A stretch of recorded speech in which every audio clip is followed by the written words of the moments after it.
Tonight, a land of vampires and demons. A monster bent on the destruction of humanity. And the men And who women. face him down. I'm your host, Pariah. And I'm your host, Lovax. And this is Card Composers.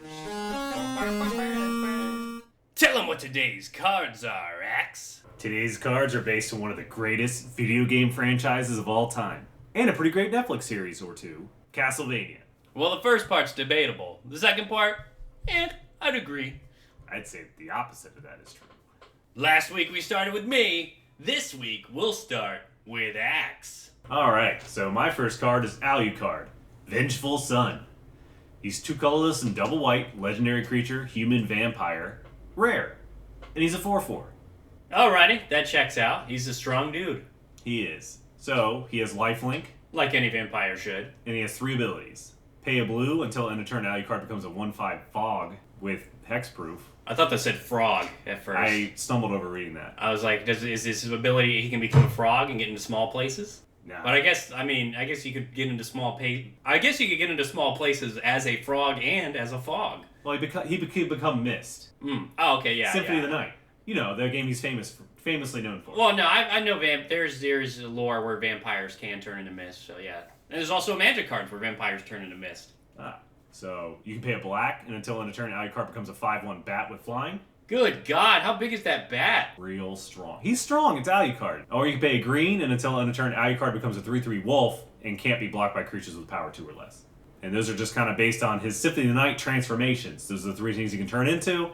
The bat lets you fly around as much as you want. The fog lets you travel through grates, and you can't be hurt while you're doing it. And then he can also become a wolf, which is you're a little bit faster, and you can kind of run through enemies. You don't really take stagger damage. So those abilities reflect that. You know, you've played these games before. Yeah, so I do see the, I know why it's like you wanted, it's like, 1/5 fog, 5/1 bat. I feel like the bat, you did say the bat was super strong. I mean, being able to transform and fly around is strong. Also, he does get like a sonar-y sonic attack. Huh. But yeah, really, it's mostly so he's a 1/5 or a 5/1. I would have just said he's But also the bat has very not a lot of toughness because you get hit, you like transform back and you like fall. So okay. it's kind of like fragile. Okay, that makes sense. But yeah, the 5 in the front is really just for I like the symmetry of the 1/5, 5/1, 3/3. I do feel the 5 could have been a little reduced just because of the fact that he has flying now. I mean, you're paying 4 for a 5. I mean, you're paying 4 for a 5/1 bat. No. You're paying 4 for the option of having a 5/1 bat. Those are my grandmother's ashes. You're paying 4 for the option of having a bat, in addition to having the option of the fog and the wolf abilities, with a creature that already has lifelink. Yeah, I mean, well, he's a legendary creature that costs 4. Yeah, so but he's strong. Yeah, I know he's strong, but it's like the bat being 5/1. It seems it's a little. I mean, the bat could be 4/1 then. It doesn't. I mean, I'd be fine with a 3/1 bat. Maybe even a 2/1 bat for that little bit of, it's like, it's not the strongest, but you get that free flying utility for like a turn. I mean, if you're gonna do all that. If you're gonna do all that, he should just. He can't turn back. Oh, never mind. Yeah. It's until end of turn. I didn't see until end of turn. I was reading from the end. I mean, at that point, you might as well just pay 1 black and just gain flying. I could see it. Right. So him being a 5/1, which is only 1 more power, losing 3 toughness, isn't that unreasonable then? But he also already has flying though, doesn't he? No. Or does he have? He has hovering. Well, this is based on the video games. Like the spirits in Kamigawa, where they're spirits. They're hovering like a good 2 or 3 feet above the ground, but they don't have flying. So in the games, he usually just walks. Alrighty, yeah, very, very flavorful. All right, what you got? All right, my Castlevania card is my first Castlevania card is This is an Empty Box, double black and double red, for a sorcery rare. Exile all gods, destroy all clerics, tap all angels. Creatures your opponents control lose all abilities until end of turn. I don't remember this at all. Oh, it's when it's season 1 of the the Netflix series. Like you said, most of my experience of the franchise is from the Netflix series. The priest that killed Dracula's wife in the show, he's in the church, and like someone comes in. You can't enter the house of God. Oh, but your God is not here. He despises you. This is an empty box. And then he eats his face. Well, I don't remember any of it, so I don't know if this card's good or not. Now the top is just for flavor. It's very that's very incidental. The real kicker is creatures your opponents control lose all abilities until end of turn. And I had to look up if protection was an ability, and it is. So that was my that's the bottom ability is the main kit and caboodle. The top is just for a little extra incidental flavor. They're running for Progenitus, and they got protection from everything. Not anymore. I can finally hit Progenitus with a kill spell after I cast this. Well, you could For Wrath 4. You could Wrath of God him anyway. All right. I'm sure that's a good card. I don't remember any of it. All right. Ruining the concept of the show. On to the next card. All right, so my support card is Holy Water. It's a colorless and a white for an artifact equipment sub-weapon. Sub-weapon? Uncommon. I created a new sub-type of equipment. Okay. A creature can only be equipped with one sub-weapon at a time. That's the limitation. Okay, that's how you limit it. Okay. Yep. Equipped creature has tap. Until end of turn, target tapped creature without flying takes 1 damage at the beginning of each phase. Oh, of each phase. So this is like what? You could do like 5 damage a turn? Yeah, depending on if it was already on it at the beginning of their next turn. The flavor for this is, which could be lost on some of the games, is that you can throw holy water on somebody on the ground, and it usually stun locks them. They keep taking damage from it. This is from Super Smash Brothers. That's where this is from. Yeah, sure. That's where Simon and Richter first showed up. It's from Super Smash Brothers 5. Super Smash Brothers Ultimate. And then they made the whole Castlevania franchise after they were like, man, people really love these Simon and Richter characters. We should make more games. Just like Marth and Roy. Yeah. Same thing. Yeah. Or Ness. But yeah, that's the point of the card, is that you kind of get stun locked and it's just taking damage. So they have to be tapped and flying. All right. This is interesting, if not a little like mind-bending to try to work out, because it's new. So if somebody attacks you with a creature that doesn't have flying, you could immediately tap in response, and it would take 1 damage at the beginning of each phase after that. All right. Yes, because it's like, you throw the bottle and it explodes into flames and stuff. Somehow. Well, because it's holy water. Oh, yeah, Jesus and stuff. We could do Jesus after this. No. Oh, come on, it'd be cool. We'd be nice about it. We'd just do the cool shit. No. I could be like, Jesus enters as a god, a human, or a demigod. Yeah, we do Muhammad after that. We are not gonna do that.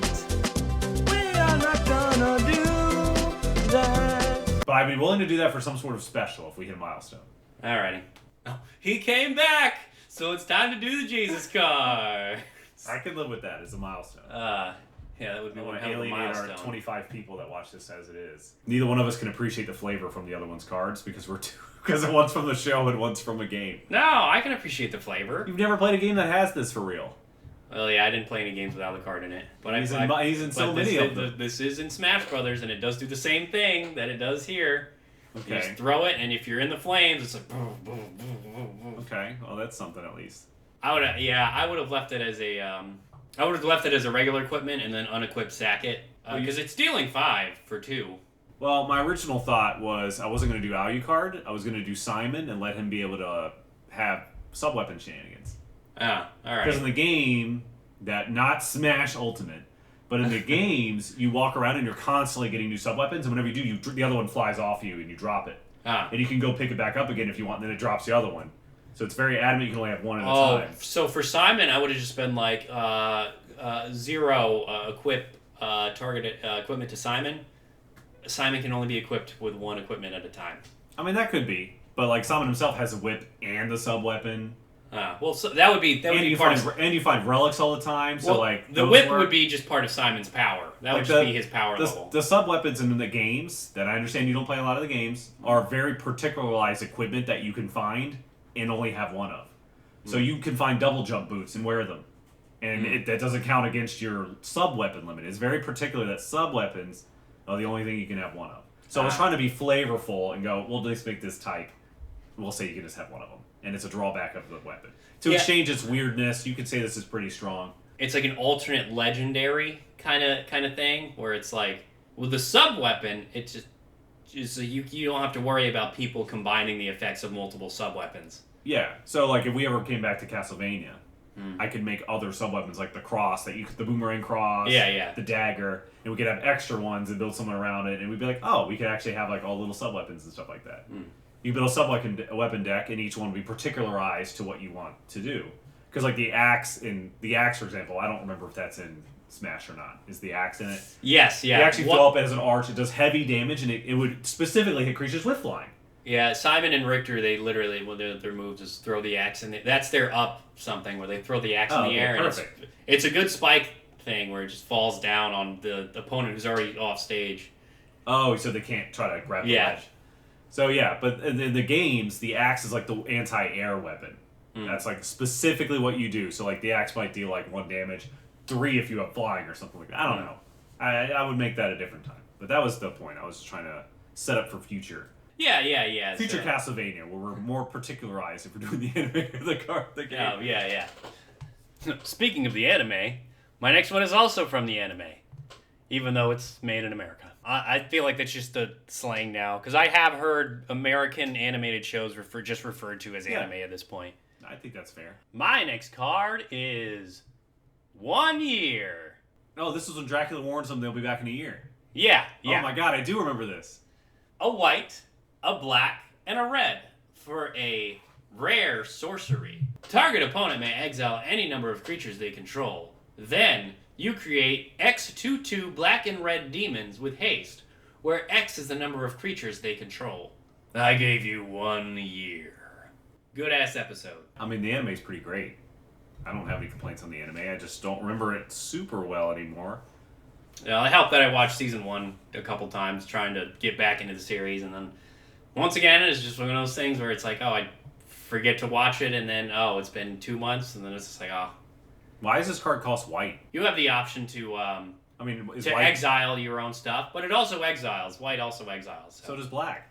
Yeah, but black exiles a lot less than white. Not anymore. Why are you confused by that? What you have to pay out the ass to exile with black. I guess. You have to pay 5 there's a card that you pay 5 to exile a creature with black. I mean, I'm sure there's inefficient white cards that exile too. Yeah, but not as inefficient as that. White exiles shit all the time. White is the quintessential exile card. You know why that other thing, Unmake, has black in it? Because it's hybridized with white. I have a black-white exile deck that has white cards black. that exile. A black. What? Also, mono black cards that exile too that aren't outrageously expensive. I mean, I guess, yeah, white exiles. Flavor-wise, it doesn't feel very white, except for, I guess, the word exile is in there. No, it's like, I'm giving you... I'm like... Options are a red thing, usually. Yeah, well, I get it. There's red in the cost. yeah. I get that. Options are usually a red thing, so that's not a white thing. If you're saying exile is white, okay. This is a flavor question, not a critique. Why exile instead of sacrifice? Because he gave you 1 year to leave. Ah, okay. Like you're cast into exile. Yeah, he wasn't there, and he's like, all right, kill yourselves within a year. I'll be back if you don't. Now, you said, y'all have the option to leave. If not, I'll be back. And then on the anniversary, they celebrated his wife's death. And he's like, okay, here's what you're not going to do. I'd run it. I mean, it's not very strong. I probably wouldn't run it. But it is somewhat flavorful. But Yeah, later. This just does shine a lot more later game. I mean, it could probably even be an instant. Really. It's not like that would make it too strong. If I have 2 creatures, you get a couple 2/2s, I don't care. Late game, you get 2/2s to match my 1 big guy, I don't care. If it was a white weenie deck, I guess I would care. Oh, yeah. Or a blue weenie. Yeah, anything with it. But your 2/2s are probably not bigger than my creatures, so that's why I'm like, eh. Yeah, but if they got like a... Oh, that's true. Yeah. But even if they're not, you get a bunch of 2/2 black demons with haste. You get for the, 3. You get the same amount I have. Sure, So if I have 5 creatures now, you do too. Sure, yeah, it's like if you're on like turn 5, maybe they got 5 creatures. It's like, oh, well, I paid 3 to get 10 power. Well, that's our show for today. Questions, comments, concerns? Recommendations? Let us know at P.O. Box below this video. And let us know which card you think was best in show. Tell me, Axe, which card do you think was best in show? I mean, it's difficult to say because I can't even really judge your first card because I don't remember that. I'm going to go with my Alucard, I guess. Because he's flavorful for the video game Alucard. All right, that's fair. That's fair. You like it because you grew up playing Alucard. Yeah. Fights Dad or whatever. That's the name of the game. Yeah, How'd you know? Alucard fights Dad. Alucard fights his dad. Classic. Yeah, I gotta go with my this is an empty box. To that was a very, very fun scene. Lies in your house of God. Yeah, season 1 was great. I liked all the Castlevania. It was all Requiem's good. pretty good too. It was just one of those things where it's like you don't watch it for a couple weeks and you just it's like, oh, I gotta watch that at some point tomorrow. Requiem was also pretty good. Worth watching. I'd have to finish the original series first. Yeah. Maybe someday when I get Netflix back. Got any hints for next week's episode, X? Not now, Pariah. I was just thinking about my Alucard card. It's like, do you think these vampires have to eat? In the games, normally they just eat whatever they find in the walls. It's like fast food, wall chicken, McChicken. And Alucard does eat in the anime. Then he gets butt in the ass. That doesn't happen in the games. Talk about asshole pania.